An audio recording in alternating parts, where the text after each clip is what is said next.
Je suis sorti donc instituteur en 1939 et j'ai eu mon premier poste à Martin-Pré, là, entre Gérardmer et Coursieux, là, au col, la petite école. D'accord. Pourquoi cette petite école? J'étais nommé au cours complémentaire du TIO parce que l'entraîneur de football de l'équipe du TIO était venu à l'école normale me chercher, demander que je sois nommé au TIO parce que j'étais un excellent goal d'équipe de football. Mais il fallait pas dégarnir les centres. Alors je suis tombé, donc j'étais nommé télégramme au dernier moment à cette petite école de Martin-Pré. Alors, Brièvement, qu'est-ce que ça vous a apporté ce métier-là? Est-ce que vous avez un souvenir que vous pouvez oui, nous témoigner? j'étais, je vous dirais sincèrement, j'étais fait pour ce métier.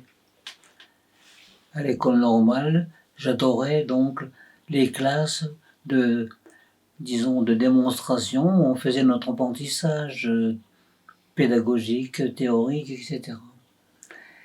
J'aimais les enfants. J'aimais le contact. Et puis le plaisir de leur passer dans leur tête ce que je pensais avoir de bien dans la mienne. Et d'ailleurs, j'habitais à ce moment-là la petite école de Martin-Pré, où mon épouse était institutrice. Je descendais tous les matins, donc à vélo, l'hiver à ski, au cours complémentaire du TIO de Corcieux. Et à midi, on mangeait tous ensemble, là, sur les tables d'école. Et je leur parlais de la guerre, des chantiers, tout ça. Ils étaient émerveillés. Et je n'avais aucun problème de discipline, ça marchait tout seul. Les bons gosses. Ah oui, les bons gosses. J'étais nommé là, à Corcieux. Nous étions que 3 dans ce cours complémentaire. Je le sais pour avoir lu votre livre, et puis comme moi, vous avez été scout de France. En quoi les scouts ont été importants justement pour ces Oui, chantiers de jeunesse? tout à fait. D'ailleurs, le général de la Porte du Teil était un ancien scout, chef scout. Et cette formation de scoutisme m'avait déjà, tout gamin, virilisé et montré que dans des conditions parfois difficiles ou apparemment impossibles, on pourrait vivre et survivre. Je savais faire cuire par exemple un beefsteak dans un four de gazon, je savais faire un tas de choses que j'avais appris étant scout. Surtout que je suis très vite passé chef scout. Et je n'étais pas dans les éclaireurs de France, bien qu'étant à l'école normale. J'étais scout de France, avec les curés. Et j'ai failli me faire foutre à la porte de l'école normale parce que je n'étais pas un laïc. J'ai été convoqué un jour par le directeur de l'école normale, vous l'avez lu dans mon livre, qui m'a dit que je n'avais rien à faire dans l'enseignement, que c'était pas ma place, etc. Et j'ai été sauvé par qui? Par l'économe qui dirigeait l'équipe de foot et qui a dit au directeur: moi, j'ai besoin de Thomas, c'est le goal de mon équipe. Et il m'a sauvé la mise. Comme quoi, dans la vie, souvent, l'avenir tient à peu de choses. Et Responsabiliser les jeunes, en fait, les responsabiliser, c'est un peu la méthode scout que vous avez appliquée exactement, dans l'idée. exactement. Et oui. Mais c'est incroyable, ça. Donner une responsabilité à quelqu'un euh, qui, tout d'un coup, se révèle être quelqu'un. Tout d'un coup. Avec l'obligation de faire ceci, etc. Il y prend plaisir, il le fait, et après, ensemble, il change complètement d'état d'esprit. J'ai remarqué ça, mais c'est incroyable. Tandis que la punition ne fait que renforcer disons, je ne sais pas comment vous expliquer ça, mais euh, le, le mécontentement, non seulement de soi, mais le fait d'être diminué, le fait on est mal à l'aise quand on a ramassé une punition. Mais si on peut réparer la bêtise qu'on a faite, à ce moment-là, on est fier de soi et on change totalement d'état d'esprit.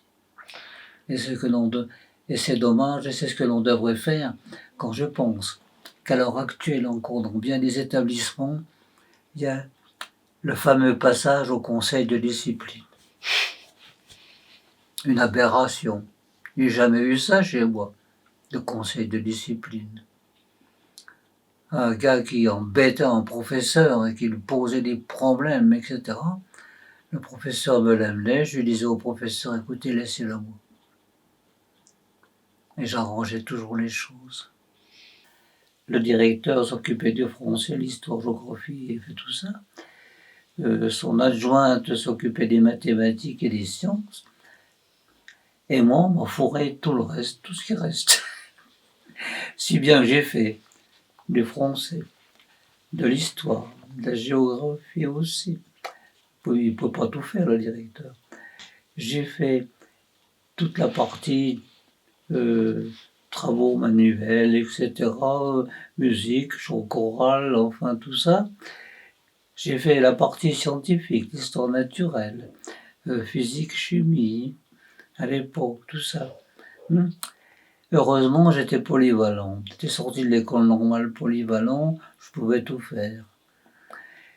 Et là, j'ai fait ma place progressivement.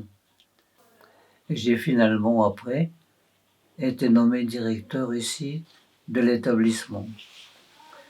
Et non seulement directeur de l'établissement, mais grâce à Abi, ministre de l'Éducation,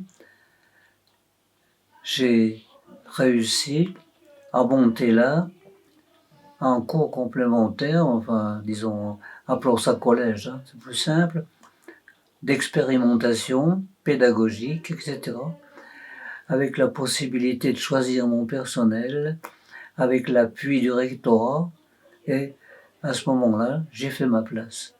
Mais ça a été long. Eh oui. Rapidement, un dernier mot, une phrase assez courte. Si en face de vous, vous avez des jeunes gens qui voudraient devenir enseignants, professeurs, quelles que soient les matières, qu'est-ce que vous leur diriez? Je lui dirais déjà, est-ce que vous avez la vocation? Est-ce que vous aimez les jeunes?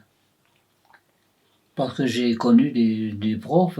D'ailleurs, quand je choisissais mon personnel, je les convoquais, vous l'avez lu, pendant un mois, avec le proposé par l'inspecteur primaire, les meilleurs des enseignants du primaire. J'avais pas de, voyez-vous, d'agrégé, etc., etc. Et je choisissais ensemble pendant un mois les meilleurs. Ceux qui avaient non seulement de la pédagogie, qui savaient faire passer ce qu'ils connaissaient dans la tête des gosses, mais qui les aimaient. Je leur avais dit au départ, je ne punis personne. Je demande à un élève qui fait des bêtises de réparer sa bêtise. Mais je ne le punis pas. Parce que je ne sais pas quelles sont ses motivations. Je ne sais pas pourquoi il a fait ci, pourquoi il a fait ça. D'ailleurs, quand j'étais au chantier et que j'avais des gars qui faisaient des conneries, je leur disais, tu es capable de faire des conneries. Montre-moi que tu es capable de faire du bien avec la même volonté, etc. Et à ce moment-là, je leur donnais une responsabilité. Ils en étaient baba. Et tout fiers de l'exercer. Après, eh bien, ils me disaient, ah oui, eh bien, vous avez bien fait, chef, de me proposer ça. Maintenant, je suis content. Et puis, mes copains, bon, eh bien, avec moi, ils sont beaucoup mieux qu'avant. Eh oui, il était chef d'équipe. Je n'ai pas changé d'établissement. J'ai toujours eu, en somme, ici, comment je vais dire, le plaisir de voir mes élèves grandir. Et quand je vais au marché du lundi matin, je les rencontre encore Ah, monsieur Thomas, vous m'avez appris l'allemand. On débutait l'allemand à cette époque-là seulement avec, c'était lamentable, 2 heures par semaine, c'est tout. Vous m'avez appris à jouer de la flûte. Vous m'avez appris la mémoire de mon action pour ces anciens élèves est formidable et aujourd'hui encore très vivace.